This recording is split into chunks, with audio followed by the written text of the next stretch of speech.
The security industry is fighting ransomware, is pushing out new features, is naming more vulnerabilities than ever before. In other words, it is growing, it is booming, it is burgeoning, blooming. It is a voice for good in the world. Earl.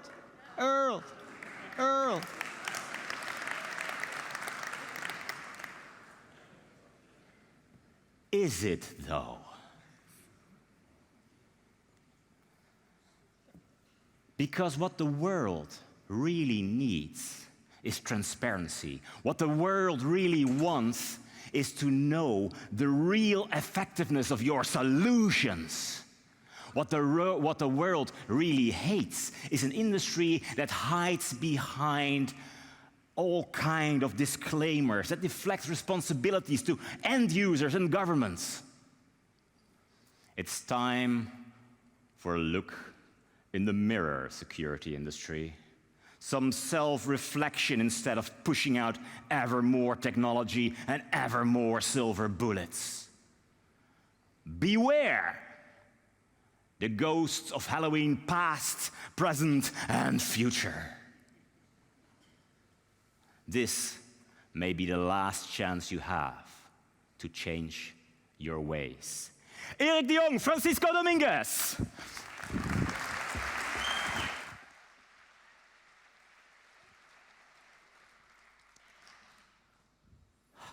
Today is a joyful day.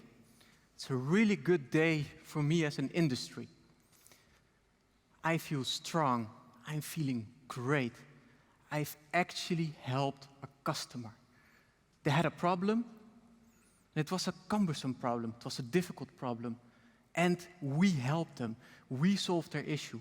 We safeguarded them against those pesky attackers.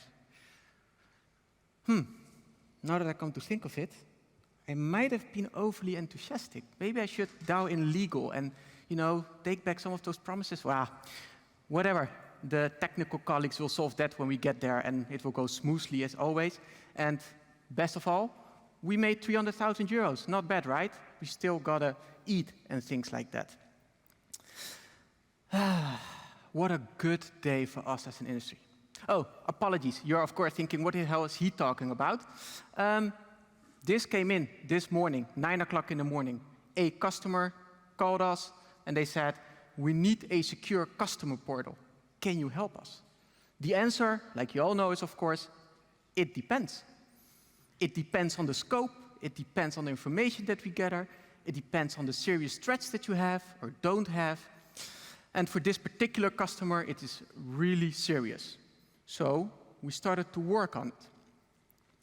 And, well, prevention, detection, response, that's what we always say. So the customer needed to do code reviews and pen testing and architecture reviews. But that's just prevention, right? And hey, we never give guarantees. We give excellent advice, but we don't give guarantees. So we also said, well, maybe if it goes wrong, you need to have some detection in place. But that's not everything, because you cannot do everything. So it has to be laser sharp, it has to be focused. And for that, we need threat intelligence. So we also provided the customer with some really, really good TI feeds, threat intelligence feeds. And conversation was going fairly okay. However, the customer was having some doubts, feeling a bit overwhelmed. So we told them what happens if you don't do this. We told them some war stories about incident response. And that quickly changed their mind. I mean, if you don't have an incident response plan, then things will not end well for you. And luckily, we also said, don't worry, customer, this is all powered by the best technology. It's an autonomous... with machine learning and threat intelligence, right? What the fuck? Machine learning and... How did you know that? Who are you? I'm the ghost from the future, and the present and the past. And I'm here to tell them, the industry, that they better change their ways. Maybe they should defluff their services. Or, radical idea, maybe, provide their customers with helpful information. So let's see if they're willing to listen. Let's get the conversation going, see where it ends. Are you with me? I was you, man. No. I was you. No. Prove it. Prove it? I'll prove it. You know when you have threat intelligence and you gather the information? Yeah. You know how sometimes you kind of like, you look at like a little portal and you look in, you know, and sometimes maybe a panel you look in, and maybe there's a system or a criminal, maybe you did a little ownage or something. You know? That's You our know those secret. things? How do you know that? I know because I was you. Do you trust me now? Do you believe me? Well, I think I have to, but this is really scary. You know our secret. I really do, because I was you, man. Are you along for the ride? Are you willing to listen? Well, I have a call in about 30 minutes, 28 minutes, so I don't have that much time. That'll be enough, you know? Come on. Let's Okay. talk about threat intel. Not the guy. Come on. Not threat intel. Who's that? I mean, let's talk about the data. Let's talk about the information. The secret sauce. The je ne sais quoi of security. Let's talk about that. Oh, the secret sauce, are we? You want to know our inner secret? Absolutely. Well, you can get our inner secret. This is it. Cool stuff. What is it? This is threat intel. What is it? We align with the customer. We speak their language on a strategic, tactical, operational level. We connect the geopolitical spectrum with processes, investigation. We have analysts. We infiltrate ransomware gangs. And we are actually able to get the information out there, you know? Cool, cool. Sounds really impressive, everything, you know. So that's what you do, right? So now, what is it? Just pretend I'm a customer or something. Well, most customers are convinced by now. Yeah, I'm not. Okay, so what do? We make it actionable. All that you see there, it's actionable. Okay. So when something happens, when something occurs, we tell you what to do. For Okay, example, so basically, if there's a spy or a criminal and they're about to attack me, you're going to warn me. Yes? Well, okay, let's put it this way. Let's say that there's another exchange exploit, like something that happens in the world, for example, a next SolarWinds or something like that. Okay. Then we provide you with what you have to do and how you have to protect yourself. Right. Okay. So a little SolarWinds. To be honest, technically speaking, I'm not sure if the whole SolarWinds situation, the supply chain attack at that time, was technically considered like threat intel or something. And besides, you know, like the industry has long ago blurred any meaningful distinction between words like risks, threats, vulnerabilities, and it's all become sort of like a blur of scary stuff, you know. But anyway, I'll let you get away with it. Go ahead, tell me, something bad happens, then what? Well, then we assemble our awesome team. Wow. And do you want to know what they don't do? They don't sleep. They work across the entire day, all the hours, 12 hours, 14 hours, 18 hours, whatever it takes. We analyze that information. We put it into emails. We send it to our customers. We put it in blogs. We create videos.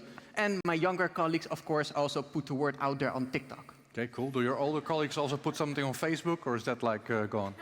Oh, I thought it was extinct in your future. Yeah, sort of. But so anyway, that sounds pretty interesting. And also, what's in there? What do you really give your customer? What kind of information is in there?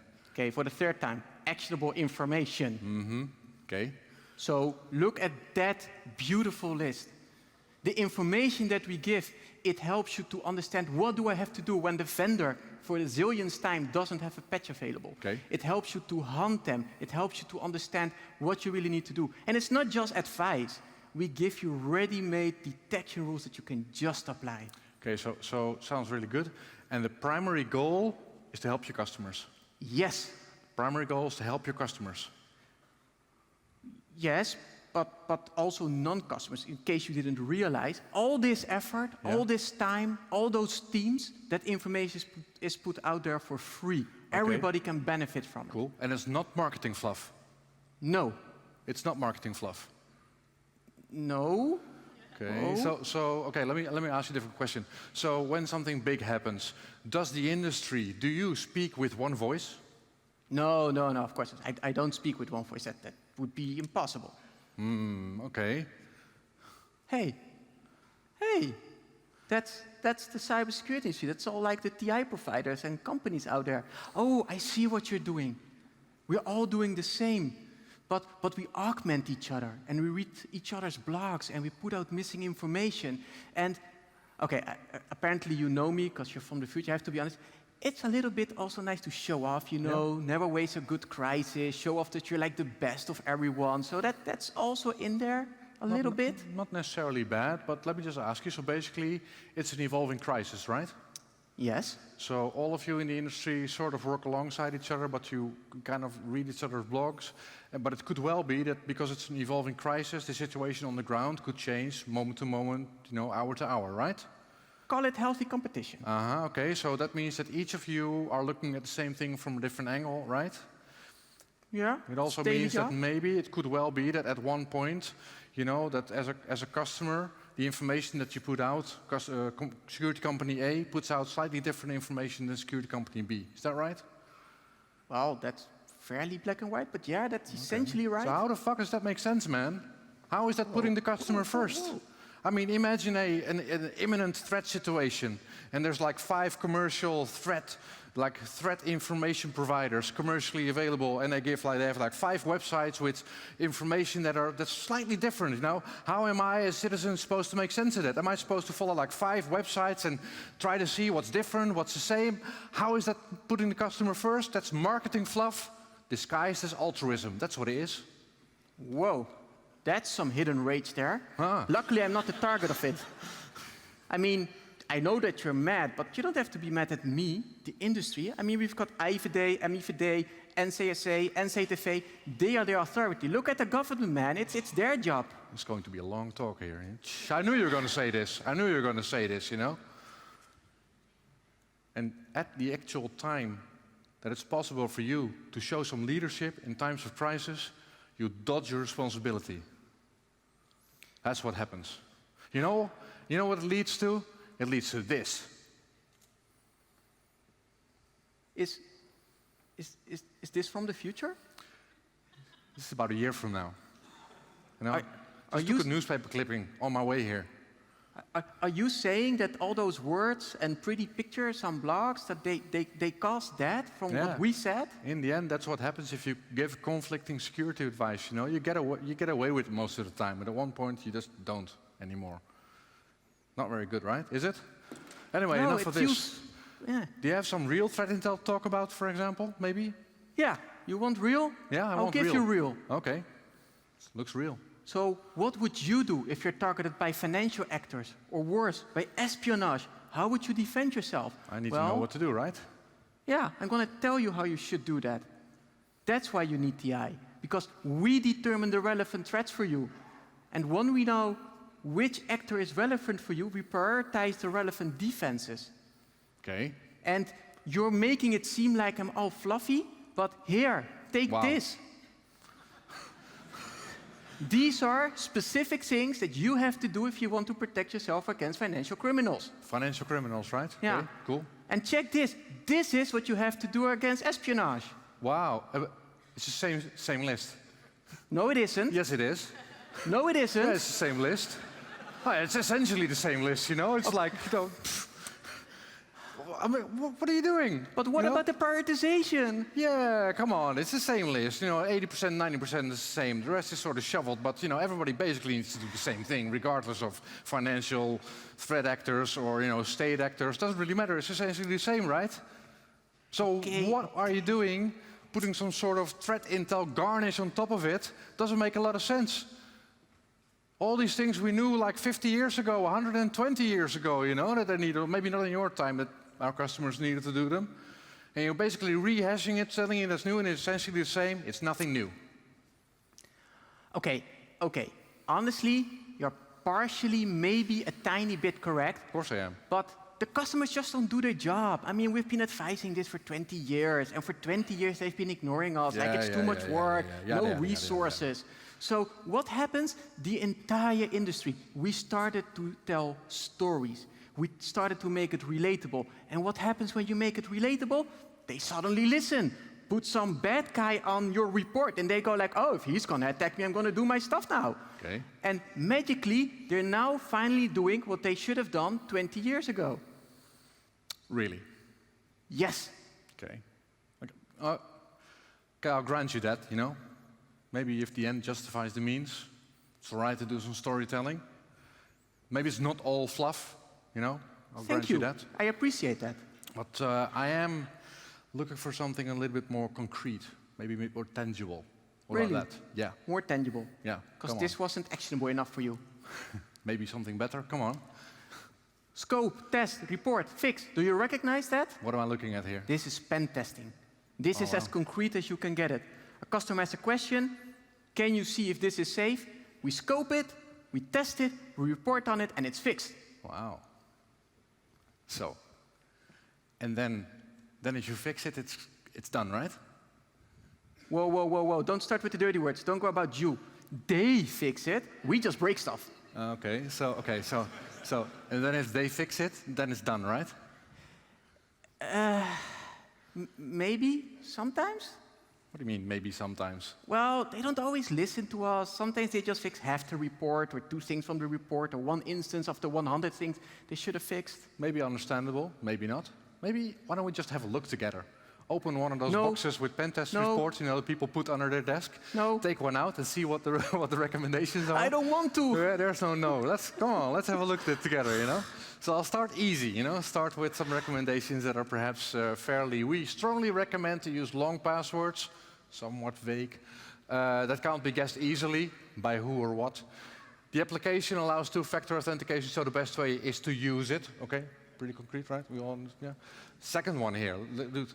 Implement patch management procedures for whole IT infrastructure and endpoints of employees and developers. What do you think? They're going to go, thanks, dude, going to do that over the weekend. You spent like 1 sentence for like a 3-year project. What the hell is that supposed to mean? Okay, first of all, it's not untrue. And second of all, I mean, skyscrapers are humongous and they're being built. Yeah. Is that your bar now? My God, you know. So, and the other one, I'm not. Jesus, this is like huge. Did you ever even try to implement those things yourself? Do you know? Does it make sense?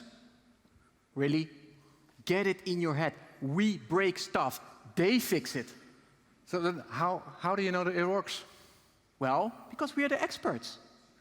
We, whenever we provide that report and the customer suddenly decides to implement something, we test it. We put our expertise in it, you know, our gut feeling, our years of experience, and we retest the same thing manually over and over again. Because due to doing it manually, that's where the quality is, man. Okay. I don't get this. Sorry to interrupt you, but I don't get this, okay? So we're talking about pen testing. You probably, as an industry, do a gazillion pen tests a year, right? So it makes me kind of think of like security operating center that we're going to talk about later. It's just like a big machine. Shouldn't those things just be like one big sausage factory? They should, right? But it's not. So let me tell you what I mean. So when we look at a SOC, right? We look at a SOC, and a SOC will have like alerts, you know, because they're built up from, I don't know what, use cases, rules, you got like machine learning and all those kind of things, right?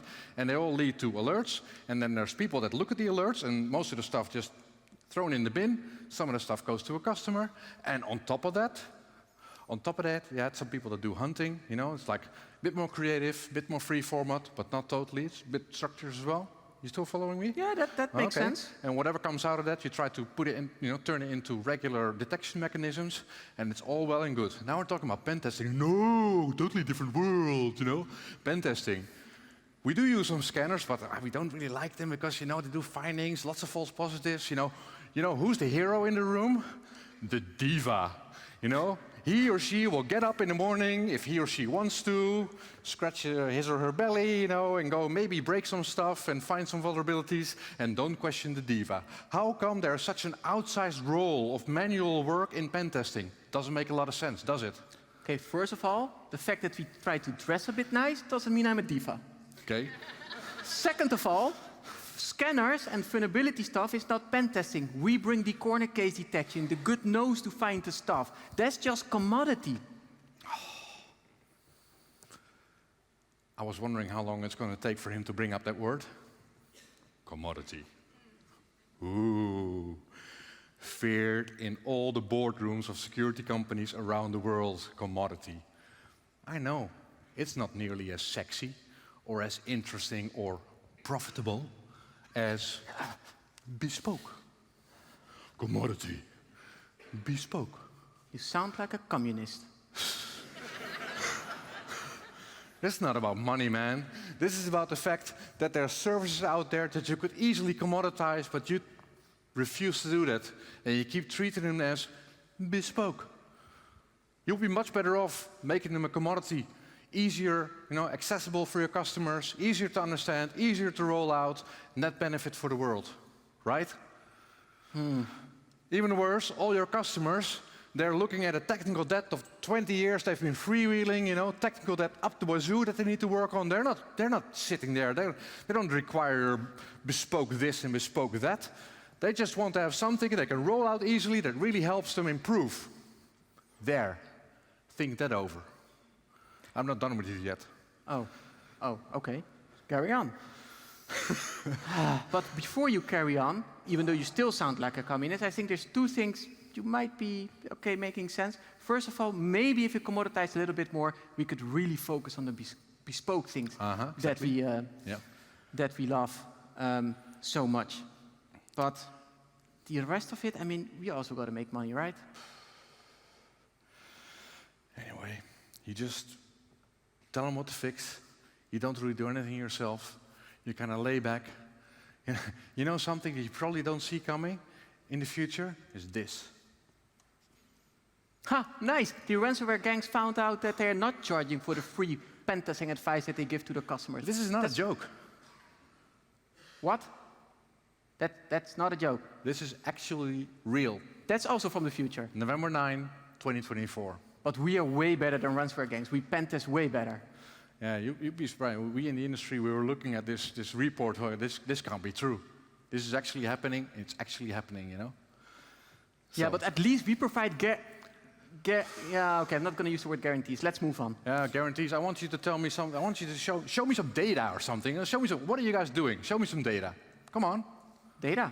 You want data, right? I've got tons of data for you, terabytes, gigabytes. First of all, security operations centers. When everything fails, we do our work. We detect stuff, and we got the stats to prove it. So, badass statistics, there can only be one best SOC in the world. In the Netherlands? Okay, maybe there's a couple of good SOCs in Europe, but that's not all. We also have alerts, and we process millions of alerts, and we bring them back to the real incident that hey, do we use this slide without numbers with customers? Interesting. But that's not everything.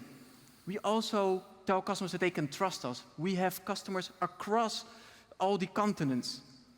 And our detection quality only goes up. We detect all the things, all the indicators. And we don't lie. We have world coverage. There you have it, your numbers, your concreteness. Wow. You're fairly quiet.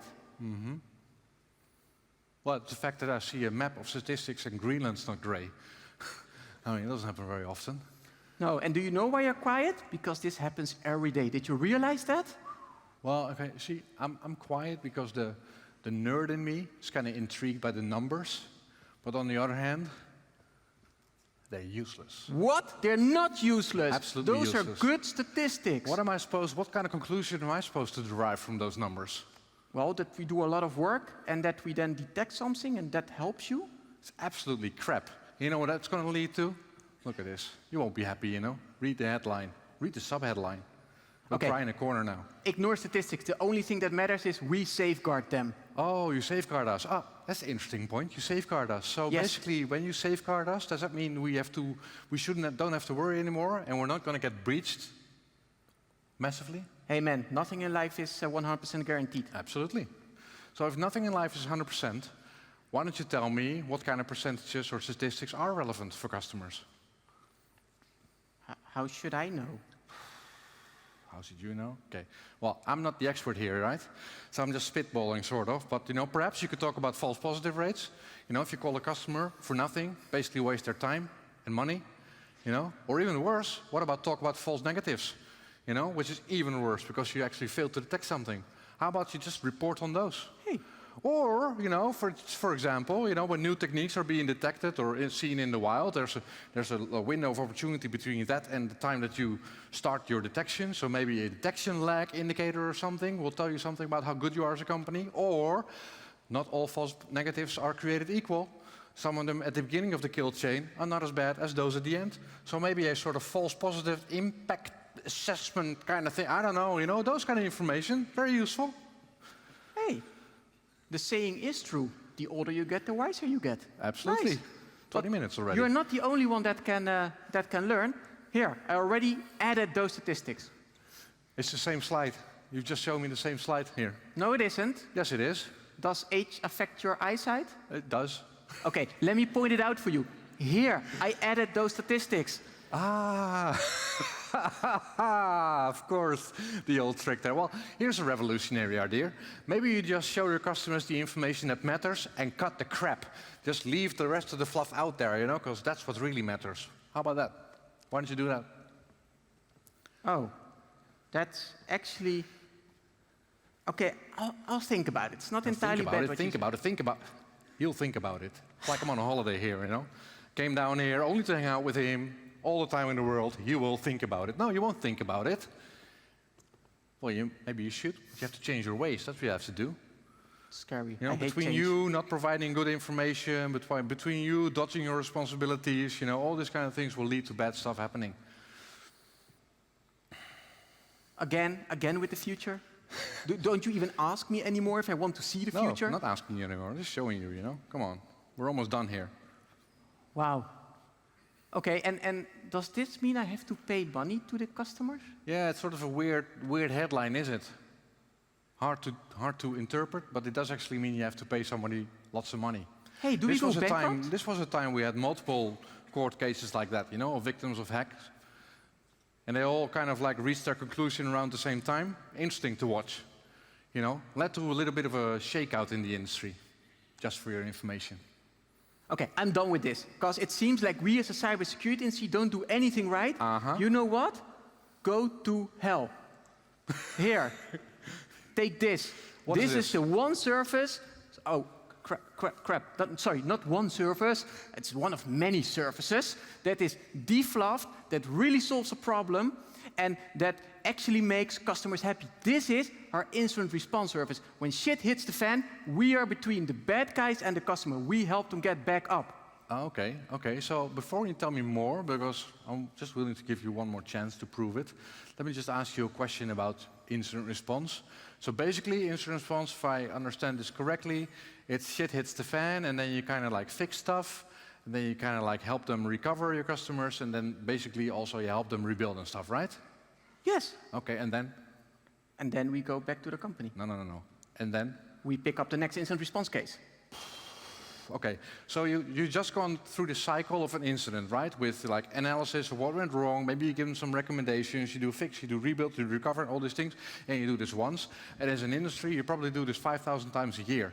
So that's 5,000 incidents, you put them on a big pile, you got statistical data that tells you exactly why incidents happen. Why don't you analyze the data, and then you can advise your customers with real world, based on evidence, information, what they can do to protect, to reduce the chance of an incident happening, and to reduce the impact. There you go.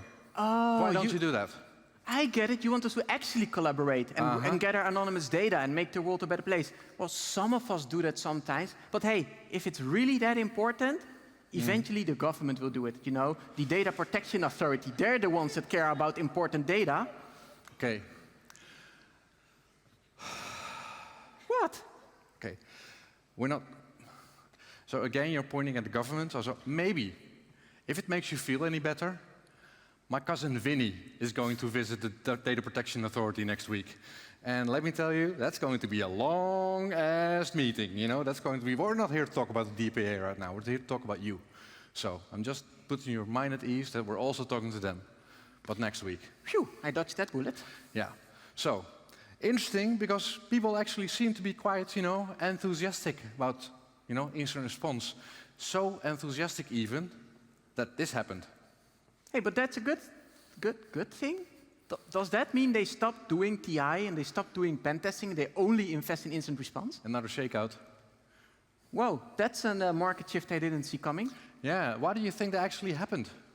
Well, I guess because this is the service where the customer is really involved. They understand what we do, they articulate a clear problem, we solve that problem, and if any bullshit arises, it's quickly cut out because you need to get the customer up and running again. Okay, so let me understand this. So you, under high pressure, work together with a customer. Yes, You listen to the customer. yes, The customer listens to you.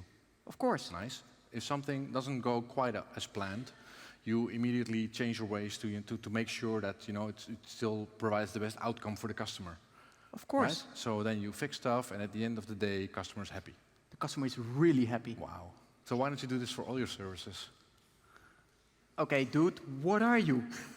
Okay, before you accuse me of being some sort of tree-hugging, kumbaya-singing free spirit, which I might come across as, let me just remind you that the world today is still okay. Lots of things go wrong, but even if you zoom out at a societal level, I can understand you think, what the hell, things go wrong. Even in NotPetya, which was pretty big at the time, now we look back and it's like it was barely a blip on the horizon, looking back. So I can understand your way of thinking, but things are just not going to stay the same. The impact of incidents is only going to grow. You've seen the hospital example, only one of many, and you're just not going to get away with it. You're just not going to get away with it any longer. So that's why I'm giving you a choice. Giving you a choice. And I understand, that it's not maybe all as bad as I made it seem. There are some companies that do, already take steps. There's some initiatives here and there that are good, but overall, lots of stuff to work on. So I'm giving you a choice. You either stay the course, do your thing, go the way of the dinosaurs, or even worse, be regulated to death. Yeah. Or maybe reinvent yourself. As a new kumbaya singing security industry, that's blossoming and growing. How about that? What do you think? Okay, now I really know that you're me, but from the future, because just for reference, we, as a cybersecurity industry, we invented the scare tactic and the fear tactic. So I see what you're doing right there. You're scaring me into doing what you want. Called me out there. But let's say, hypothetically, potentially, within the terms and conditions that we have yet to agree upon, I might, in the near future, consider maybe changing. I might consider maybe changing. What should I do? What? You haven't been paying attention, have you, the last half hour? Hey, we are the experts. Why would I listen? Jesus Christ, Okay, well, I don't know, just to make it easier for you, I've kind of put it all together, kind of a wrap-up, just to see. Please do. And it's not like a traditional 1, 2, 3, but it's just a bunch of stuff that you could perhaps change, that would make life better for your customers. Perhaps defluff a bit here and there, provide useful information. We've talked about this the last half hour, provide useful information, make it affordable, commodity, not a bad word. There's still room for bespoke, but at its own time. What do you think? I recognize some of those words. And dear audience, it's nothing new. It's not like we are all bad. It's not like we as a cybersecurity industry don't really try. But shouldn't we make more of an effort to have the good side of cybersecurity industry to grow more, to bloom a little bit more, to really take the overhand in us as an industry? My God, are you suddenly sound converted, Does that mean that I can conclude that you're willing to take up the challenge? Okay, this is really scary, because I've never done this. But without any potentials and hypothesis, I'm going to shake on it. I'm really going to try to change. Let's do this. Thank you.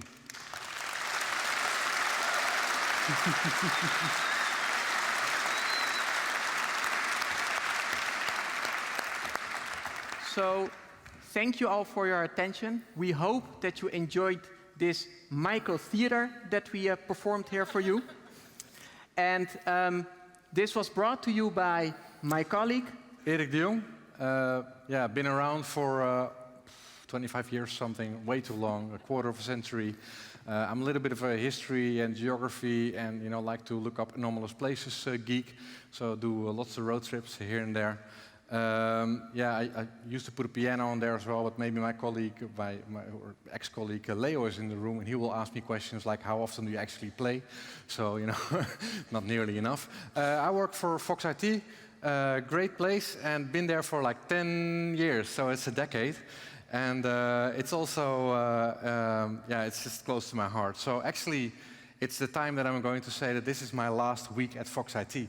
And at the end of October, on the 31st, so a little bit more than a week, I will leave. And after 10 years, going on to something fresh, I'll be off for 2 weeks, 2 months actually even, wow. And on the 1st of January, I'm going to start at another small company called Securify. And you know how the saying goes that you can take Eric out of Fox, but you won't take Fox out of Eric. And there will always be a special place in my heart for the company, so it's hard to say goodbye. And with me also...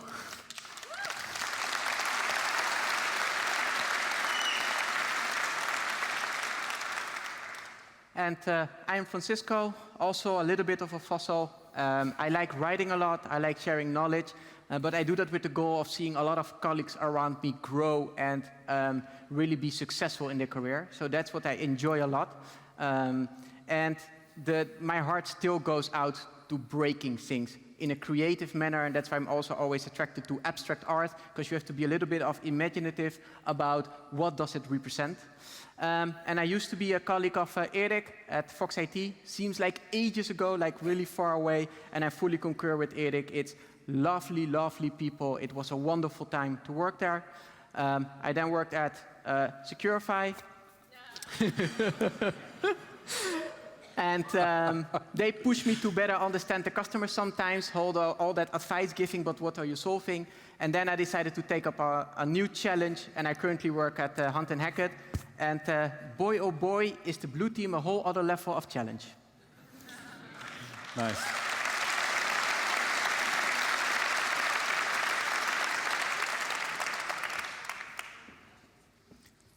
Give these guys their own show.